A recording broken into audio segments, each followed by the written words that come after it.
Brother, brother, brother. How are you doing? So, last night I engaged in gluttony, one of the seven deadly sins. I went out with my mate and I got absolutely shit faced. So, what happened was I was chilling at home, I was just minding my own business, and I get a message come through. One of my friends texts me and says, "What are you doing tonight?" And I know that on a Saturday night, if you receive that text, it's not going to end well. But I haven't been out. I haven't drunk in a few weeks. I think, fuck it, I'll send it. So we go out, go for a few drinks, and as you know, what happens when you drink? One thing leads to another, and you end up stood in a club at 2:30 in the morning. The full day is gone. You're shit faced. You can barely see. You can barely stand straight. You should probably be at home in bed, but you're not. You're out. And it was good. It was a great time. I had a great time. But at one point in the night, I took a step back and looked around, and I thought, in any club, the age range of people in there was probably 18 to 20. No, probably 18 to 30. A bunch of 18 to 30-year-old males and females letting their hair down, having a good time. But I did think, it did cross my mind and think, how many of you do this at least once a week? And that's just, it's not it. That is not it. Going out and getting smashed once a week, maybe more, is not it. But why am I saying that? So let's run over your typical night out, right? And this comes from experience. I'm 24. I'm living in the UK. I went to university for 4 years, and at least one day a week for 4 years, I would go out and get shit faced. So I do have the credentials to talk about your typical night out, right? So let's say you're a single lad going out on a night out. Realistically, you're going out to try and pull. So you go out, you might have prees at home, spend money on pre-drinks, get smashed at home, maybe go out to a bar or something before you end up going to a club. So you pay for pre-drinks at home, you pay for an Uber out, you pay for drinks in the club.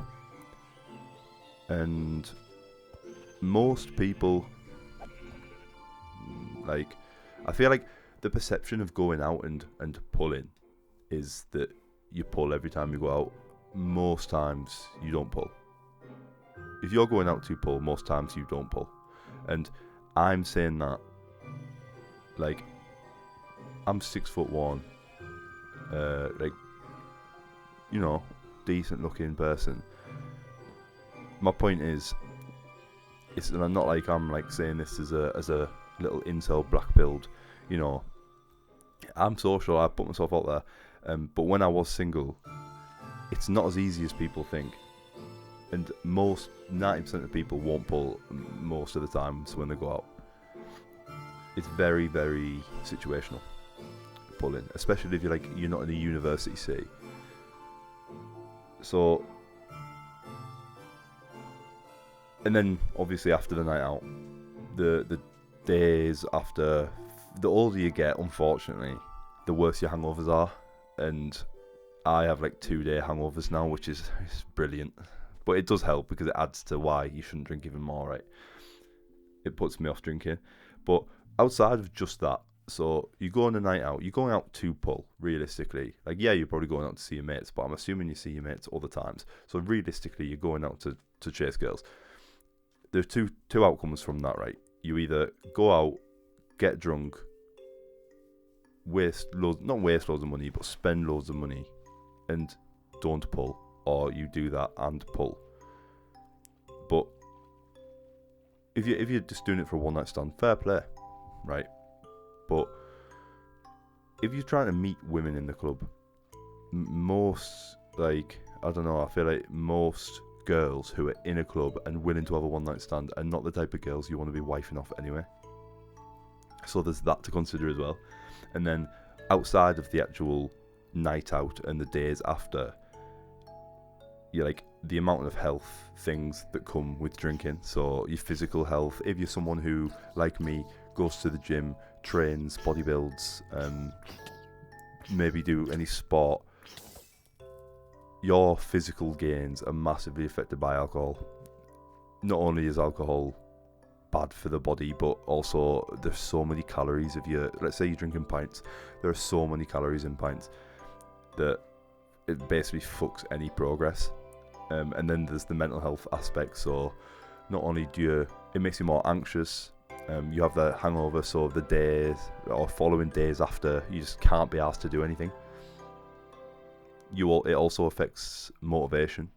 It gives you mass dopamine in the brain. So if you're drinking all the time, you're probably not that motivated to do anything else. And then, obviously, like I mentioned before, outside of the health aspects of drinking, there's the money. Drinking nowadays is so expensive. It's cheaper if you do it like pre-drink at home before you go out, but it's still, you're spending money on like a temporary feeling that is negatively affecting your health, both physical and mental. And the social aspect as well. This might be a hot take, but ironically, when you don't drink, you have better relationships, even though drinking massively improves like social confidence and that kind of thing. There's Dutch courage, right? Which is great. Dutch courage is great, and everyone's used it or relied on it at some point in their life. But if you need Dutch courage to speak to a girl, or just speak to anybody, I feel like that should make you think like something's not right there.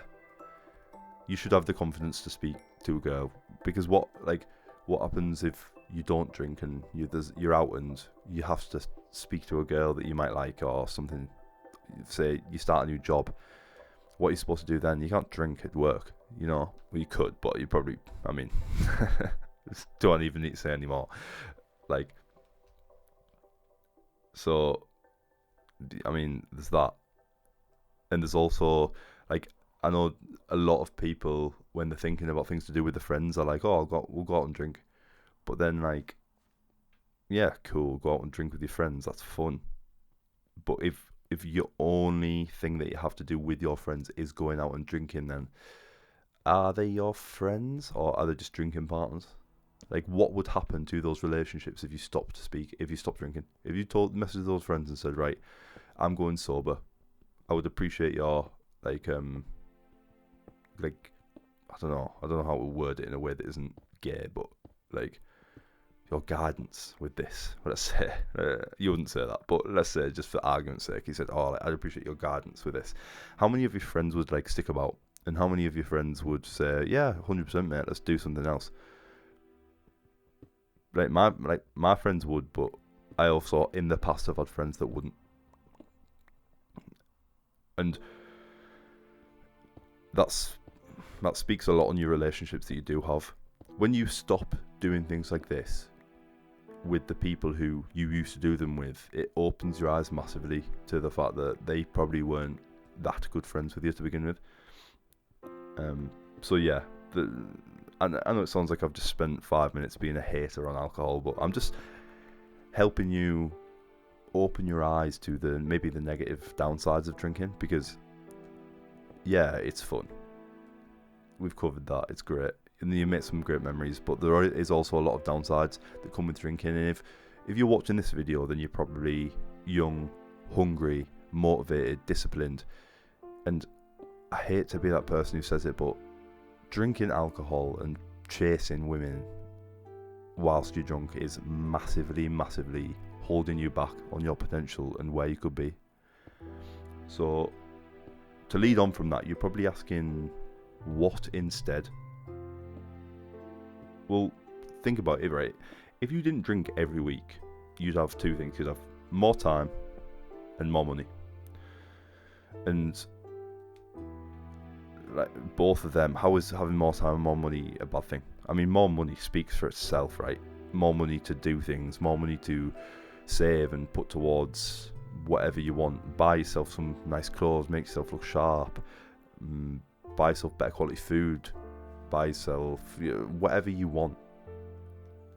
but you'd have more money that you weren't spending on drink. And also, maybe this isn't you, but for me, if I drink, I want a vape as well, and then that's another £10 in one go, and that also has the negative side effects in the following days. So there's that side to consider as well. But more money, how can that be a bad thing? And more time. Like, think about your life right now. Really, really, like, strip it down, everything back, and think. Like, leave your ego at the door as well.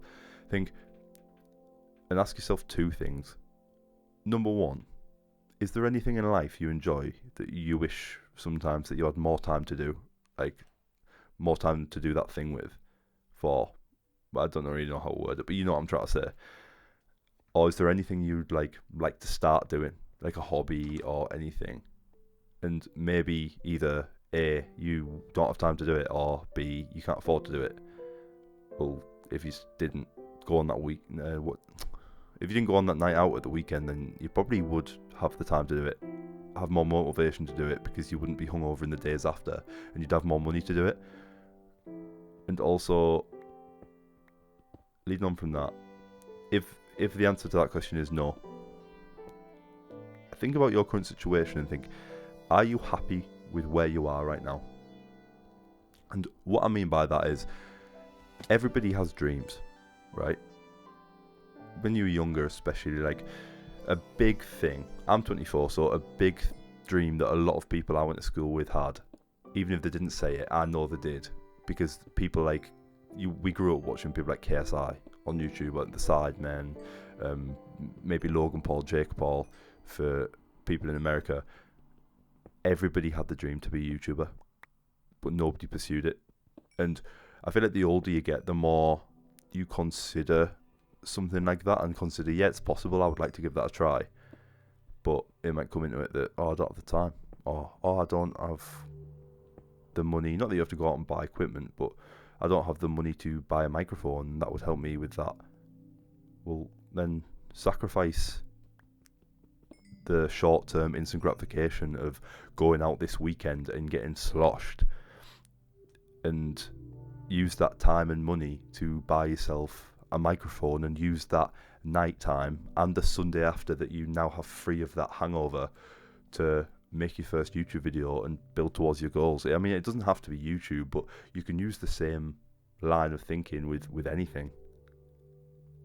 Any dreams that you may have that can fit into skills that if you develop you could make a career out of.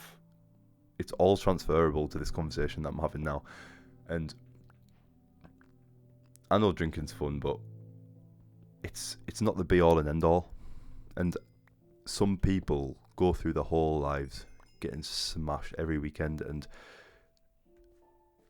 it is the norm for a lot of people, especially here in England. There's a huge drinking culture, but I sometimes think, if you just sacrificed 6 months of instant gratification, drinking, going out, partying, getting sloshed with your friends, chasing women, where could you be that you want to be in life? What could you use that time and that excess time, that abundance of time, abundance of money, what could you put that into to really, really develop yourself and get yourself to where you want to be in life?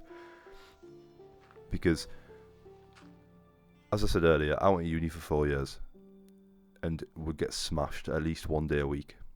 And since coming out of uni,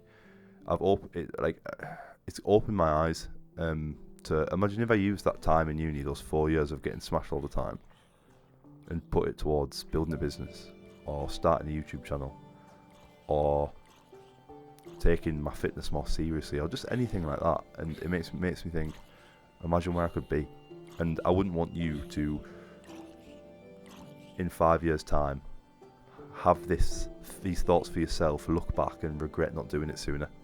So hopefully this video will help you towards that, brother.